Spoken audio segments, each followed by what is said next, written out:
हरिओम। आप देखेंगे सवर्ण संज्ञा सूत्र के अंतर्गत आप उपपदमानिया नाम ओष्ठौ तक आपने जो है अध्ययन किया था। इसके पहले तुल्यास्य प्रथम सवर्णम के अंतर्गत इतना मैं जो है आपको पढ़ा चुका हूं। आज देखेंगे आप जो है यम गणना नाम नासिका च। यम गणना नाम नासिका च, इसमें य म गण न 5 वर्णों की जो है इसमें गिनती हुई। यम गणना नाम नासिका च, देखिएगा तो य से यकार, म से जो है मकार, और ग से जो है क ख ग घ अंग जो पंचम अक्षर है, और न से जो है ट ठ ड ढ न नकार, और न से जो है त थ द ध न नकार। तो इनका उच्चारण स्थान कहे जो है कि नासिका है। अच्छा, यहां पर लिख रहे हैं च। च का क्या मतलब होता है? तो च का मतलब होता है और।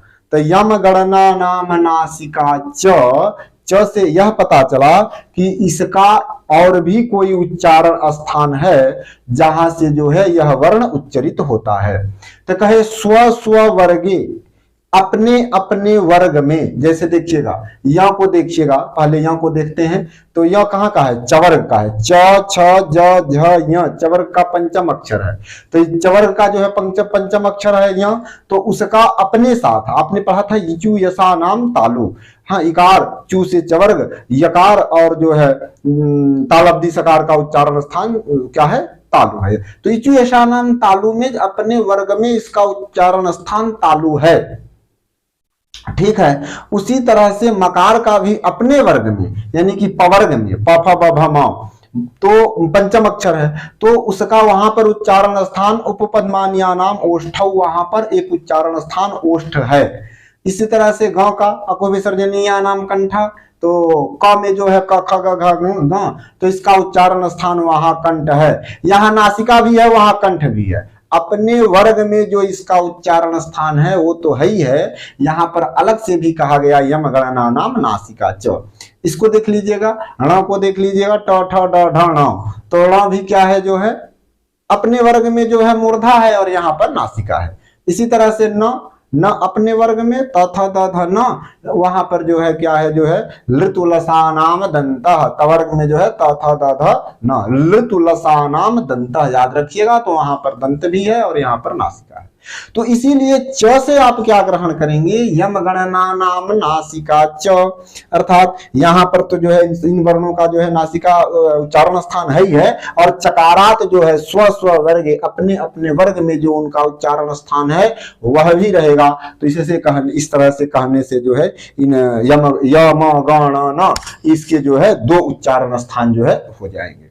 जैसे उदाहरण से देखिए, एक और अन्य उदाहरण के माध्यम से आपको समझाते हैं। जैसे मान लीजिए आपके घर देवदत्त आया, तो देवदत्त आया भाई, तो अब कहे कि भाई घर में अपने बोले कि देवदत्त आया है, तो पूरी और तो अब देवदत्त समझेगा कि पूरी के अतिरिक्त भी जो है साथ में और से जो है, और च पदार्थ से और से यह भान होता है कि और भी, तो कुछ और भी है। तो इसी तरह से यहां पर च के माध्यम से आप देखेंगे चकारात जो है अपने अपने वर्ग में जो उसका उच्चारण स्थान है वो तो रहेगा ही, अतिरिक्त जो है नासिका भी उसका उच्चारण स्थान है।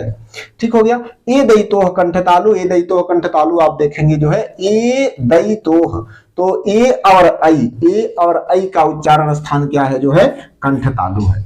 ए और ऐ का उच्चारण स्थान कंठतालु। ए का कंठतालु कैसे है? देखिएगा, अ का उच्चारण स्थान को विसर्जनीय नाम कंठ आप पढ़े थे, इचुएसा नाम तालु ई पढ़े थे। तो कंठ और तालु मिल करके, अर्थात अ और ई मिल करके ए गुण होता है, अ और हाँ ए मिलकर के जो है ऐ वृद्धि होता है। तो इस तरह से जो है आप देखेंगे इसका कंठ तालु, तो इसीलिए कंठ तालु, इधर भी कंठ है और इसका कंठ तालु है ही है, तो इसीलिए इसका भी ऐ का भी उच्चारण स्थान कंठ तालु। इसी तरह से यहां पर देखेंगे ओ दौतोह कंठोष्ठम, तो अ है और उ है, अ का उच्चारण स्थान कंठ है, उ का जो है ओष्ठ है, तो कंठ और ओष्ठ मिलकर के कंठोष्ठ ओ जो है हो जाएगा। यहाँ पर अ और ओ ए वे कंठ है, ए कंठोष्ठ है, कंठ और कंठोष्ठ मिलकर के यहाँ भी कंठोष्ठ हो जाएगा। वृद्धि होती है तो औ होता है, गुण होता है तो ओ होता है। इसी तरह से वृद्धि होती है तो ऐ होता है, और गुण होता है तो ए होता है, इसीलिए हाँ 2 बनाने की जो है आवश्यकता पड़ी। तो इस तरह से ए दैतो कंठ तालु, ओ दौतो कंठोष्ठम और वकारस्य दंतोष्ठम। देखिएगा एक वर्ण है केवल, वकार का जो उच्चारण स्थान है दंत भी है और ओष्ठ भी है। जिह्वा मूल्यस्य जिह्वा मूलम, जिह्वा का मूल भाग, जिह्वा का जो मूल भाग है तो उसको उन्होंने बताया कि जो है देखिए जिह्वा यहां से जो है होता है, तो जिह्वा का जो मूल भाग है जो जड़ है तो वहां से ऐसे उच्चारण करते हैं अक अख इस तरह से। तो जिह्वा का जो मूल भाग होता है तो उसको जो है जिह्वा मूल्यस्य जिह्वा मूलम। अब कहे कि जिह्वा मूलीय, जिह्वा मूलीय किसको कहेंगे, तो जिह्वा मूल्यस्य, जो जिह्वा मूल्यस्य जिह्वा मूलम, जिह्वा मूल्यस्य कहेंगे कि प्रागर्ध विसर्ग, आगे भी पढ़ाएंगे फिलहाल। तो जो है क और ख के पहले यदि अर्ध विसर्ग है, ध्यान दीजिएगा, क और ख के पहले अर्ध विसर्ग और ख के पहले जो अर्ध विसर्ग होता है इसी को जिह्वा मूलीय बोलते हैं। और जिह्वा मूलीय का उच्चारण स्थान है जिह्वा का मूल भाग। ठीक है, तो जिह्वा का मूल भाग जो है जिह्वा मूलीय का उच्चारण स्थान जिह्वा का मूल भाग। ठीक हो गया।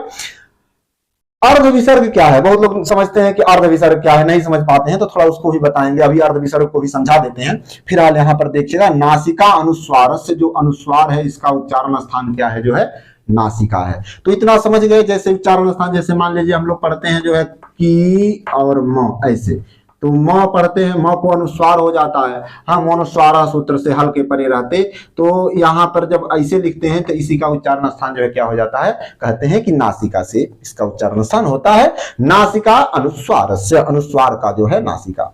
अर्ध विसर्ग आपको बताएंगे। देखिएगा अर्ध विसर्ग का मतलब होता है कि जैसे मान लीजिए आप लोग ऐसे विसर्ग लिखते हैं, ऐसे लिखा जाता है विसर्ग, तो कहे कि विसर्ग लिखिए ए, देखिए अब कहे कि इसको अर्ध कर दीजिए, आधा मिटा दीजिए। देखिए आधा मिटा दिए, अब आधा मिटा दिए, थोड़ा सा बड़ा विसर्ग बनाएंगे, तब फिर जैसे कि देखिए अब ये अर्ध है, इसको ऐसे मिला देंगे तो विसर्ग पूरा हो गया ना, पूरा विसर्ग हो गया। अब इसको क्या कीजिए, जो है आधा मिटा दीजिए, तो देखिए ये आधा विसर्ग हो गया।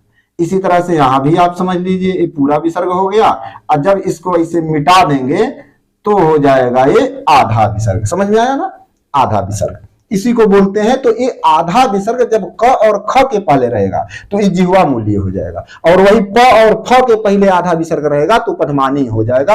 यही है इसमें जो है।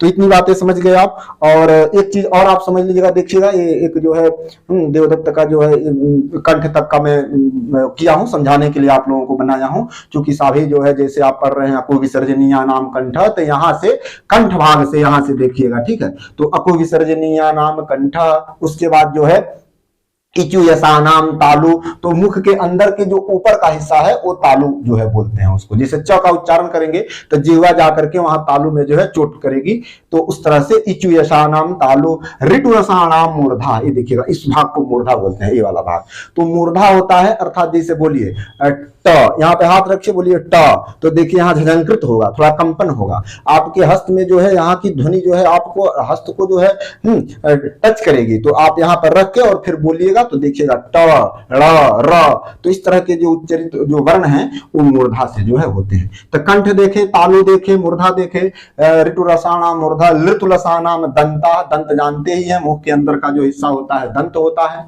ऋतु रसानाम दंता, उपपद्मान्या नाम ओष्ठ, ये ओष्ठ दिख रहे हैं देवदत्त के आपके, हाँ, तो ये ओष्ठ हो जाएगा, उपपद्मान्या नाम ओष्ठ।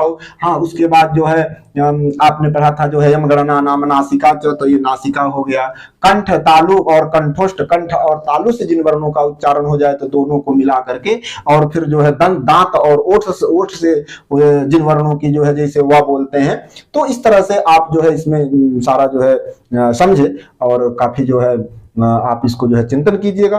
अब अगले क्रम में फिर और इसके आगे बताएंगे। आगे है यत्नो द्विधा, बाह्य प्रयत्न और आभ्यंतर प्रयत्न, तो इस तरह से आगे की चर्चाएं होंगी। हरिओम।